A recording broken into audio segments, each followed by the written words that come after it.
আপনাদের সামনে নতুন একটা ভিডিও নিয়ে চলে আসলাম। এটি একটি সাবমার্সিবলের কন্ট্রোল বক্স। এটা সাবমার্সিবলটা নতুন, আমি নতুন এটা ফিটিং দিচ্ছি। দেখতে থাকুন এটার কানেকশন কিভাবে করে। এখানে রানিং, স্টারিং এবং কমন তিনটায় আপনার অ্যাকুরেট কানেকশন দিতে হবে। কানেকশন দিয়ে তারপরে আপনাকে মোটর চালু করতে হবে, অবশ্যই মোটর চালু হয়ে যাবে।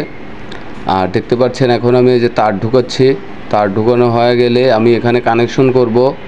দেখতে থাকুন কিভাবে আমি এই কানেকশনটা করি। আমার তার ঢুকানো হয়ে গেলেই আমি কানেকশন করব। আর তার ঢুকানোর আগে অবশ্যই রাবারটা দিয়ে নেবেন। রাবারটা দিলে তারের এখান থেকে কোনো রকম পোকামাকড় এগুলো তারের ভিতর দিয়ে যেতে পারবে না, সেজন্যই কিন্তু আসলে রাবারটা দেওয়া।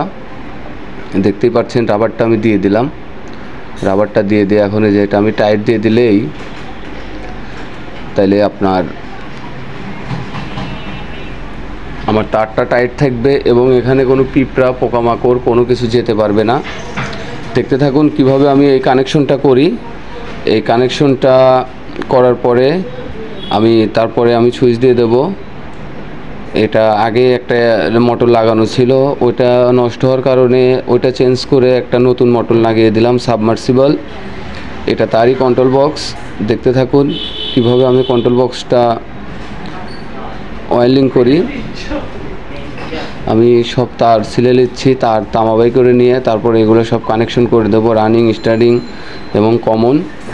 দেখতে থাকুন। ধন্যবাদ সবাইকে। আসসালামু আলাইকুম।